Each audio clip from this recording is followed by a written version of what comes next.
In 60 seconds or less, here's what you need to know about wholesaling on Amazon. This is the practice of purchasing branded products in bulk from an existing manufacturer, supplier, or distributor, and then reselling them on Amazon. The benefits include being able to sell high-demand products, since you can sell established brands that shoppers are already searching for.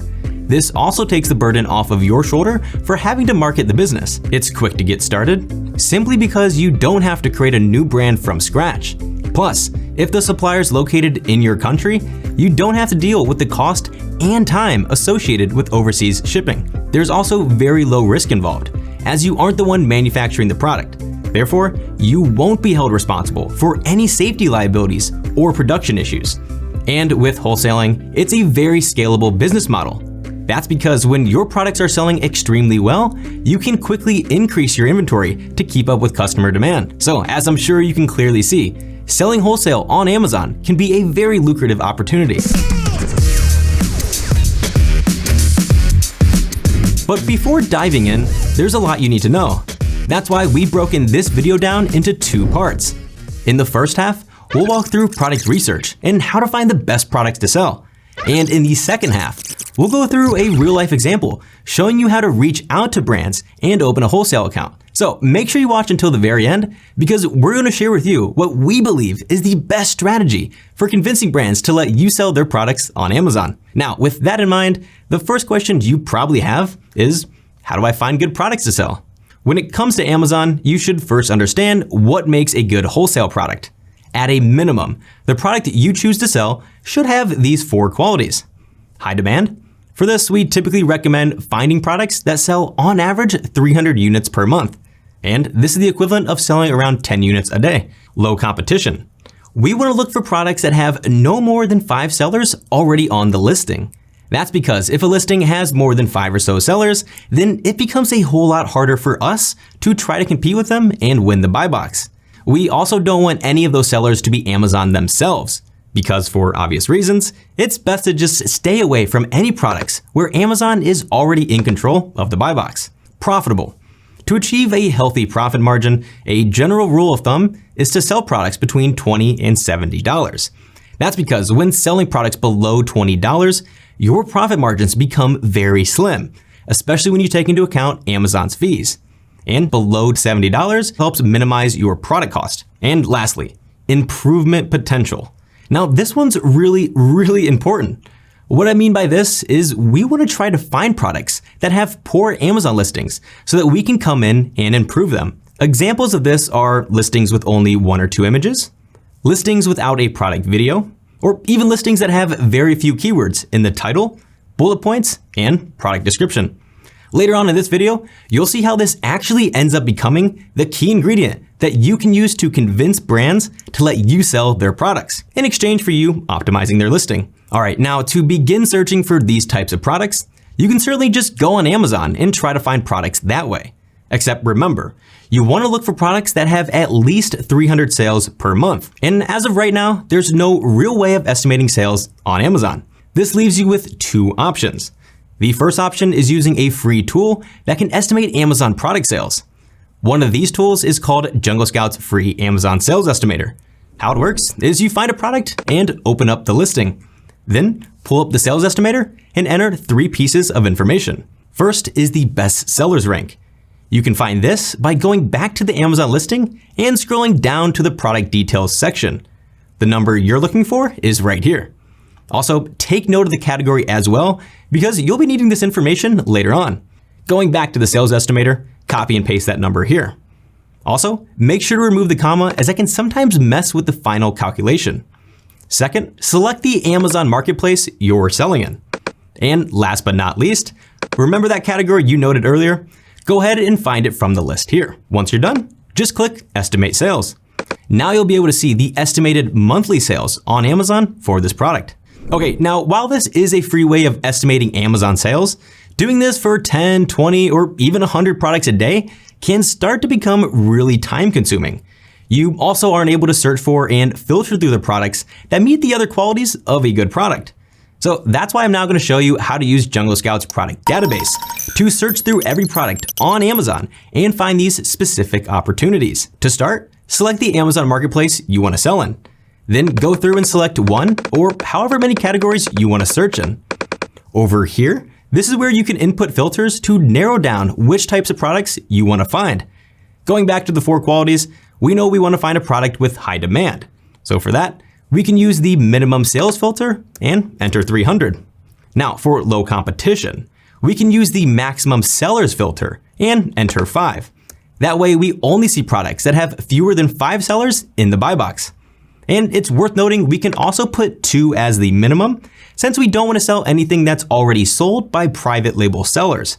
That's because with private label, there's usually only 1 seller in the buy box, and typically you're not allowed to sell their products anyways, especially if they're brand registered. Also, for even lower competition products, we can use the seller type filter and only search for FBM products.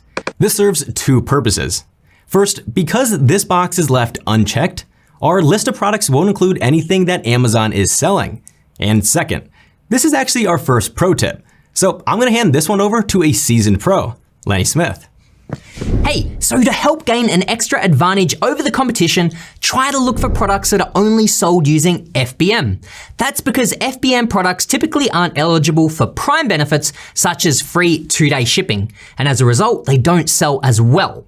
So if you can find products that sell over 300 units per month despite using FBM, it gives you a ton of hope that you can come in and sell even more units using FBA. Plus, when your competitors don't have free 2-day shipping and you do, Amazon will most likely prioritize your offer and give you control over the buy box. That's right. And that's actually the strategy we're going to be using today. Finding profitable products to sell, and by using FBA, providing shoppers with a better offer compared to the competition. Now, coming back to our filters here, we still need to input our price range. So for this, we'll use $20 as the minimum and $70 as the maximum. We could also come up here to the top and select standard products only, as that will ensure we only search for products that Amazon charges their lowest FBA fees for. Okay, now remember earlier how we mentioned finding high-selling products with poor Amazon listings? Well, there's actually a way we can filter out all of the products that already have good listings. We can do that by using the listing quality score filter. How this works is Jungle Scout assigns a grade to each listing on Amazon.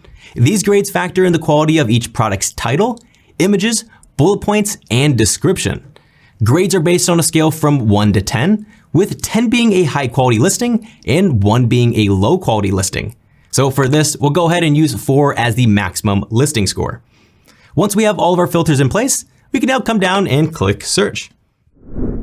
Hey, another quick pro tip, and you might want to turn this up a little bit because this one's really important. So when it comes to wholesaling and looking for products to sell, you want to make sure to take note of who the brand is and who the sellers are.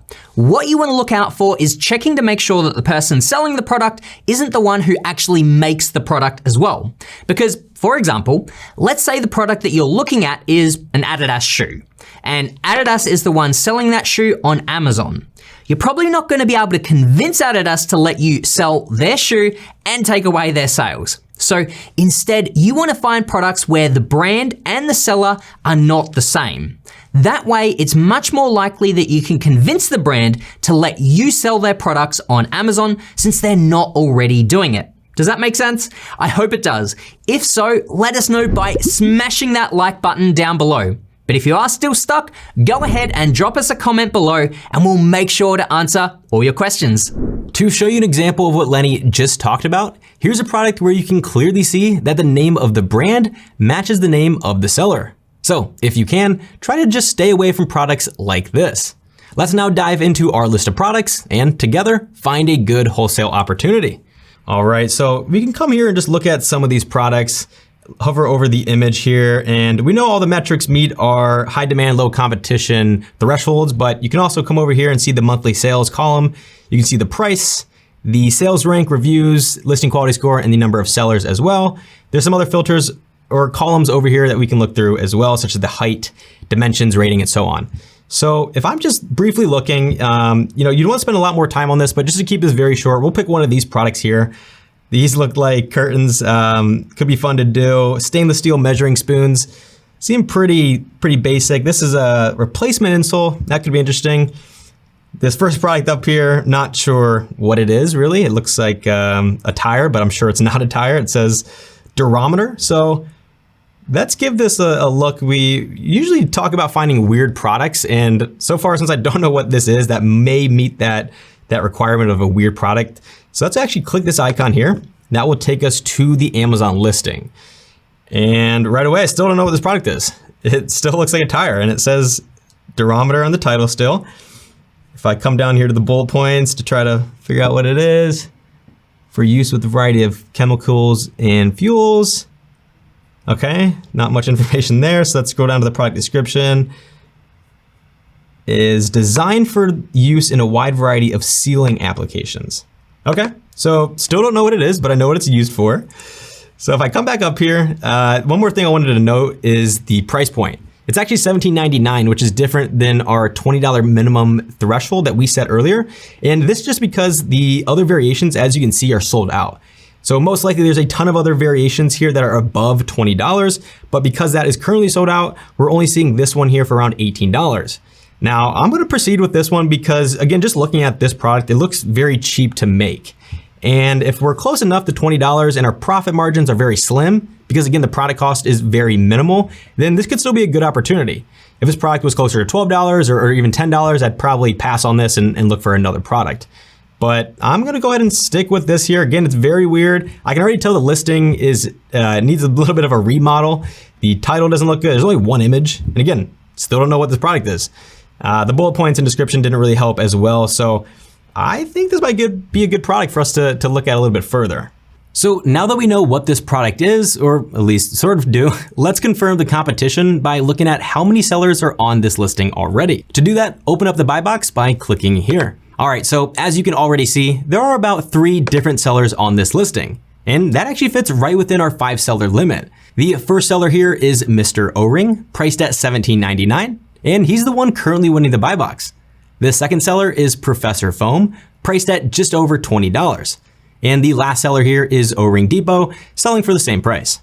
Now, if we decided to sell this product, we would be competing with these 3 sellers for a share of the buy box. That's why it's very important to know how Amazon decides who wins the buy box. There are 3 main factors that Amazon considers: who has the lowest price, who has the fastest shipping time, and who has the best seller feedback. So using this example here, let's see why this seller is currently winning the buy box. First, as I'm sure you already noticed, the top seller has the cheapest price by about $3. Although when you look at their shipping speed, it's actually second to this seller down at the bottom. This right here is actually a great example of how Amazon weighs who has the lowest price slightly more than who has the fastest shipping time. But also, if this top seller had a crazy long shipping time, let's say about 10 more days slower than it already has, then Amazon would consider that a little bit more. The last factor here is the seller feedback. You can see the top seller has over 450 ratings, with 91% of those being positive over the past 12 months. Now, when you look at this second seller, while they do have more than 3,000 total ratings, only 77% of those are positive. With this third seller, it looks like they just launched on Amazon and don't have any feedback yet. Considering all 3 of these factors, it's pretty clear why this top seller is currently winning the buy box. While they do have a slightly longer shipping time, they're winning in the most heavily weighted factor, having the lowest price. Plus, it also doesn't hurt that they also have the best seller feedback. But something else worth noting here is that while Amazon does place a larger value on the price point, you can actually sometimes still win the buy box by not having the absolutely lowest price. So, Lenny, show them how this works. All right, it's that time again, a quick pro tip. As long as you're within 2% of the lowest price, Amazon will rotate you through the buy box at an equal percentage. So basically, in this example, each seller would win the buy box roughly 33% of the time, which means they each get 33% of the sales. Now, this is important because say you're thinking about selling a product that has 10 sellers on the buy box and they're all within 2% of the lowest price. That means you might only get about 1/10 of those sales. Exactly. Now, coming back to our example here, if you take a closer look at this buy box, you'll notice that these 2 sellers are just outside of that 2% window. They're actually about 16% over the lowest selling price of $17.99. That means if you were to come in and sell this product within that 2% price range, you'd be able to rotate with this top seller for the buy box and get about 50% of the sales. But just a fair warning here, undercutting the lowest price seller may end up triggering what's called a price war. Essentially, a price war is when two or more competitors repeatedly reduce their prices so they can be the one who offers the least expensive deal to the customer. For example, let's say you undercut this lowest offer by more than 2% and price your product at $16.99. Well, if your competitor becomes aware of this, or perhaps they're even using an automated repricer tool, they might then undercut your price. This price war can continue to spiral downwards until both prices are so low that neither you or the competitor can make a profit. That's why we'd recommend pricing your product within that 2% price range of the lowest offer. And potentially, you may even want to play it safe and set your price slightly above the lowest price, just to avoid starting that dreaded price war. Either way, as long as you're within that 2% price range, you'll be rotated in and out of the buy box at an equal percent. Now, later on in this video, we're going to bring in one of Jungle Scout's own wholesale experts and ask him a few questions, including what Amazon repricer tools he suggests using. So make sure you stick around until the very end because he's going to be giving out a ton of helpful wholesale strategies. Coming back, the next step here is to understand the profitability of this product. So could you even be profitable selling this product within that 2% price range? To find out, you'll need to calculate how much you'll be charged in Amazon FBA fees. The fastest way to do this is by using the Jungle Scout extension. On the product page, simply click the icon and you'll begin to see a bunch of useful sales data all in one place. Clicking on the net column, this will then bring up the FBA Profit Calculator tool. At the top, you'll see the product weight and dimensions. Together, these two pieces of information factor into how much you can expect to pay in the FBA fulfillment fees listed here. If you're using FBA, this is the per unit cost for Amazon to pick, pack, and ship out all of your orders. Now, the second cost you also have, this is called the referral fee. And this is the fee Amazon charges every time you sell a product. It's based on the percentage of your selling price listed here, and usually it's about 15%. Adding up both your fulfillment and referral fees, you can see your total FBA fees listed here. Below that, you'll also see how much you can net from making a single sale. But just keep in mind that this is your net profit and not your gross profit. To calculate your gross profit, you'll need to pull in your product cost. This is the per unit cost of buying a product from the supplier, and this can also include the cost of shipping it into Amazon. In a minute, I'll be showing you exactly how to contact suppliers to receive accurate quotes, but for this example, let's just say it'll cost us around $6 to make. Once you click Calculate Profit, you'll now be able to see your total gross profit. And right above this is your ROI percentage. Typically, we recommend aiming for just over 100%, like the example here. All right, now let's see if we still get over this 100% ROI if we run this calculation at the lowest end of that 2% price range we found earlier. That was around $17.64. So if we click Calculate Profit, you can see that we're still getting over 100% ROI. Perfect. Let's now try this example, except this time, let's run through the worst case scenario. Perhaps we underestimated our product cost a little bit, and instead of it being $6, it's actually going to cost us more like $7.15. Clicking Calculate Profit, that would now give us a 76% ROI. We could even try increasing our price to the highest end of the range at $18.34. But you'll now see that that only bumps us up to about 85% ROI. It's worth noting here that this ROI isn't necessarily bad. In fact, in my opinion, it's close enough to still be profitable depending on how many sales you get each month. So here's how you can estimate your monthly sales. Because we used the product database earlier, we know that this product already sells around 390 units per month. Now, if we revisit the buy box, we also know that these other sellers aren't priced within the 2% price range. That means if you come in at a price within 2%, there would only be 2 sellers, including you, rotating through the buy box. That means you would most likely be getting around 50% of the monthly sales, and in that case, that would be 195 units per month. Taking that number, you can then times it by the total gross profit that we just calculated in the extension. This gives you a total profit amount of around $1,000 per month, which is pretty insane for just selling one product on Amazon. Now imagine if you did that for 2, 3, or even 4 products at once. That can really add up. So even with an ROI percentage of just around 85% on the worst case scenario, you can see there's still a ton of opportunity to make money. All right, so we just found a product that we know checks 3 of the 4 qualities of a good product. We know it has high demand, we know it also has low competition, and we know it's profitable, even in the worst case scenario. Now, the last quality to check is if there's any room for us to improve the listing. You're probably wondering why this is so important, and that's because being able to improve the listing will directly affect our strategy of reaching out to suppliers and requesting to open a wholesale account with them. Let me explain it this way. Say we find a product just like this one we're looking at, and we notice the listing is in pretty bad condition. What I mean by that is the images are clearly lacking. In fact, there's only one image available. There's also no product video. And lastly, the title could certainly be optimized by adding in more high volume keywords. The same thing goes with the bullet points and also the product description. So pretty quickly, we were able to point out a few things that should be better optimized. The reason this is so important is that most suppliers, like this one, clearly don't know too much about Amazon. And quite frankly, they just don't have the time or skills required to put their product on Amazon and optimize their listing. As a result, this product isn't able to fully maximize its sales potential on Amazon. However, what these suppliers don't know is that for you, optimizing listings is somewhat easy. So if that's something you can do, then why not provide that as a service for them? For example, you can reach out and say, hey, I'd like to open a wholesale account with you and sell product X. I'm also willing to better optimize your listing on Amazon. I've already identified a few key areas that your listing could improve upon, such as adding new images, uploading a product video, and optimizing your title, bullet points, and product description with more high volume keywords.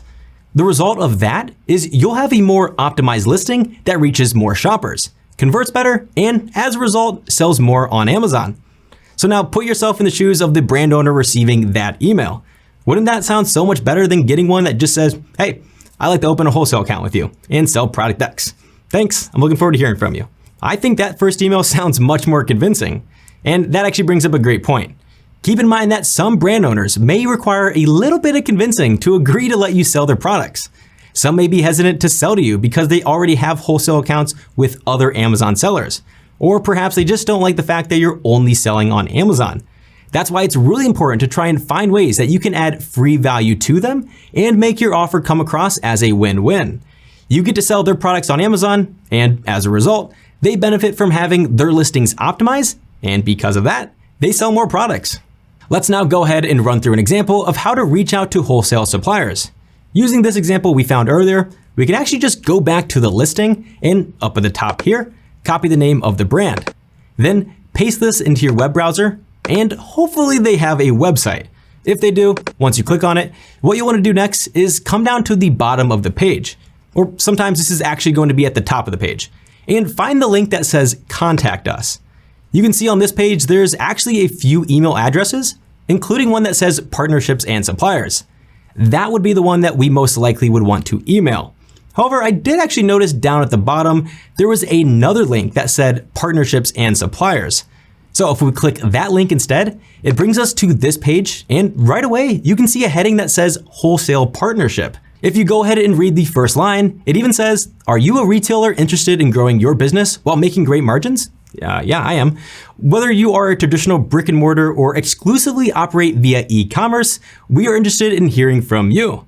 So that's actually perfect. Not only is this supplier open to creating new wholesale accounts, but they've even noted they're especially open to new e-commerce sellers.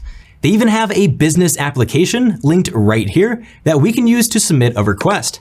So all you have to do here is fill out all this information. And this looks like it includes your business information, how many units you expect to sell, which units you want to sell, where you'll sell them, and also a section for your personal contact information. Now, keep in mind, this is just one example of contacting suppliers, but the more you look around and find product ideas, the more you'll come across pages just like this that make the entire process of opening a wholesale account so much easier. But also, don't worry if you find the perfect product to sell, but the supplier's website doesn't have a simple form just like this. You can always just find their contact information and reach out to them over email. Once you get their email address, you can keep your message brief and say something similar to this. Hey, my name is Jake. I'm an e-commerce seller and I'm interested in opening a wholesale account with you and selling product X on Amazon. In addition, I'd also be willing to help you better optimize your listing on Amazon. I've already identified a few key areas that your listing could improve upon, such as adding new images, uploading a product video, and optimizing your title, bullet points, and product description with more high volume keywords. The result of that is you'll have a more optimized listing that reaches more shoppers on Amazon, converts better, and as a result, sells more. Please advise how I can order this product from you. Thanks. And that's really it. It's that simple. However, just know when doing this, you might receive a few no's along the way, but really that's okay. Some suppliers just aren't willing to do business with everybody. But to help improve your chances of getting more yeses from suppliers, let's now bring in and get some advice from Brian Connolly, a Jungle Scout writer and entrepreneur with over 6 years of experience in e-commerce and selling on Amazon. He's the perfect guest to bring in today since he has a ton of experience wholesaling. So Brian, thanks so much for being here. Yeah, thanks for having me. All right, now we're gonna ask you a few questions, but we're only gonna give you 60 seconds to answer them. So the first question here is, what is the best piece of advice you have for reaching out to suppliers and convincing them to work with you? All right, so the best piece of advice that I would have is to provide the brand value. Don't just reach out to a brand and say something like, hey, I wanna sell your products on Amazon, because most of the time, if not all the time, you won't hear a response. So if you could show the brand how you could provide them value, such as optimize their listings, create new images, enroll them in brand registry, launch them in new marketplaces such as Walmart or Facebook, for instance. If you just reach out and say, hey, I want to sell your products, that just says only you want to benefit from this relationship. You need to think of ways how you can improve that brand's products, because they have a bunch of different sellers reaching out to them probably daily and every week, wanting to resell their products on Amazon. So stand out from the crowd and show them how you can actually improve their sales on Amazon and beyond Amazon. Awesome. Yeah, that's a great point. And something we talked about in this video as well, trying to improve the listing or any type of improvement that you can add as a value. I think that's an awesome idea. Next question here, Brian, is how do you approach pricing your product with wholesaling, of course? Do you use any like Amazon repricer tools? And if so, which ones do you use? Yeah, sure. So when I approach wholesale, I look for products that have a MAP price, which is minimum advertised pricing. And brands that do that will only allow sellers to list their product at a minimum price of, say, $19.99. And you cannot go any lower than that, or they won't allow you to sell anymore.